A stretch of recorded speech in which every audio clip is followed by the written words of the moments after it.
Mindset AI presents Life Lesson Learned: The Woman Under the Street Lamp.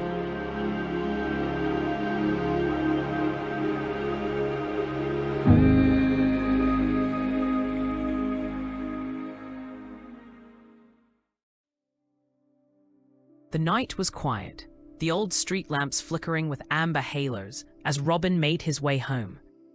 He had worked late again, and the shortcut through the older district seemed even more deserted than usual. When he rounded a corner, he saw her, a lone woman standing beneath a trembling cone of light. Her clothes were garish, her makeup overdone, her posture weary, as if she had stood there for hours. Everything about her spoke of a hard life lived too close to the edge. Robin's instinctive reaction rose before he could stop it. He turned away. But when he looked back, she was watching him, not accusingly, just looking, as though trying to decide if he was like everyone else who passed her without a glance, or wanted to use her for their own pleasure. Her eyes were deep in a way that unsettled him. As if seeing something different about him, her expression softened. My name is Skyla. Skyla Booth. Her voice was bland, but not broken. Robin hesitated, then nodded. I'm Robin Hudson, but just call me Robin. You looked away. Most people do. I don't blame them. I'm sorry. Skyla let out a breath, as if releasing something she'd been holding for too long. And then, for reasons Robin didn't understand yet, she began to talk. Her voice wove through the cold night air. Her eyes drifted toward the dark ends of the street. Don't be. I'm used to it. But sometimes I wish someone would just look long enough to see me. Robin listened. He didn't interrupt. And Skyla, for the first time in years, found someone who didn't turn away. I wasn't always like this. Once, I was just a little girl, full of dreams. I wanted to paint sunsets. I wanted to dance. I didn't know what kind of world I was born into. Her voice trembled. Her gaze drifted to the ground as if a weight tugged her downward. My father didn't love me the way a father should. He twisted the word until I couldn't trust it anymore. And my mother? She didn't want to hear the truth. So I learned to be quiet. Robin felt his throat tighten. Skyla didn't look at him anymore. She simply let the memories pour out. I tried to disappear, stopped eating, told myself suffering was normal. A humorless laugh escaped her. A girl at school gave me pills. Just something to make you feel better. I didn't know it would ruin everything. The lamp flickered overhead, casting shifting shadows across her face. The first high felt like freedom, like floating away from everything that hurt. But it didn't last. It never lasts. She told him about the addiction, about dropping out of school, about being thrown out of her home as if she was some shameful stain rather than a child in need, about falling in with a group of people who lived moment to moment, people who didn't care whether they woke up the next day, as long as they didn't feel the ache for a few hours. And then she spoke of the final descent. When the money was gone, I sold what was left of me. My body, my dignity, my voice, to anyone who paid me enough to finance my addiction. She lifted her chin slightly, eyes hardening. I didn't do it because I wanted to. I did it because drugs don't care what you destroy.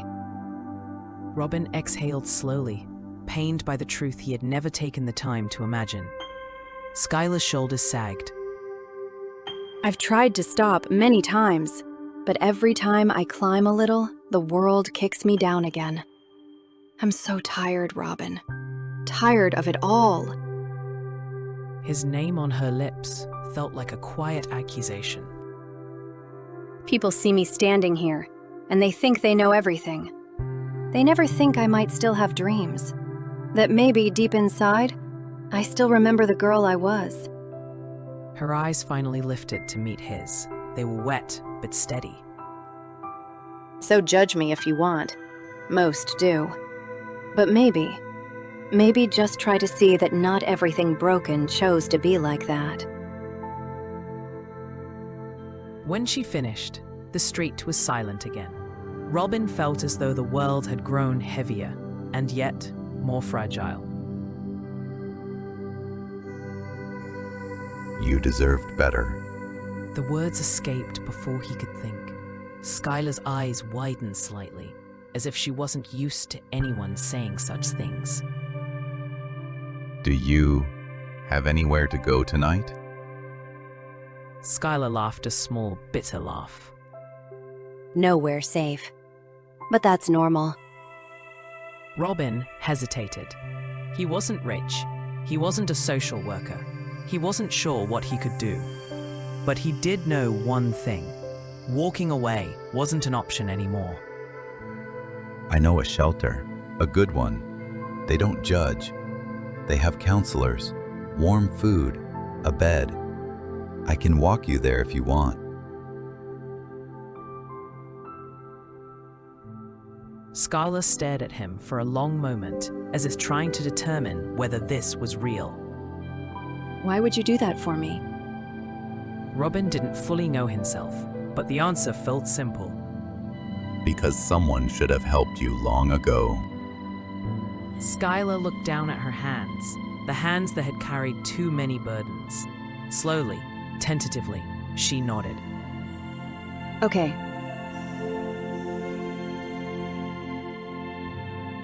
They walked together through the quiet streets. Skyla said little, but her shoulders gradually loosened, the tension easing with every step. When they reached the shelter, a small, weathered building with warm light glowing from its windows, Skyla paused. Inside, volunteers were serving soup. A woman at the desk smiled. Welcome, dear. We're glad you're here. Something in Skyla's face softened for the first time that night. Robin placed a hand gently on her shoulder. You're not alone anymore. Skyla swallowed hard, her eyes shining. Thank you, Robin, for seeing me. Take care of yourself. You deserve a chance. She nodded again, then stepped inside. Before the door closed, she turned back and gave him the faintest, most fragile smile, like a small flame rekindling after a long darkness. Robin walked home under the street lamps, the night no longer cold. He carried Skyla's story with him, but this time it wasn't a weight, it was a reminder. A reminder that even in the darkest places, hope can still be found, if even just one person chooses not to look away.